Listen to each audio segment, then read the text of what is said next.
Hello everyone, today I'm going to be showing you how the park assist works in the 2023 Hyundai Santa Fe. Let me show you. So this is the 2023 Hyundai Santa Fe and this is the key. First of all, you start the engine, double tap the lock and hold. And that's your engine start. So once the engine is started, there's a front and reverse button. You just need to hold it. Press the reverse, starts up, turns it on, and starts going back automatically. The moment you leave, it stops. Same for the front.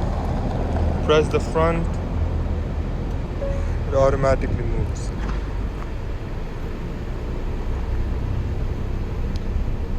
And that's how it works.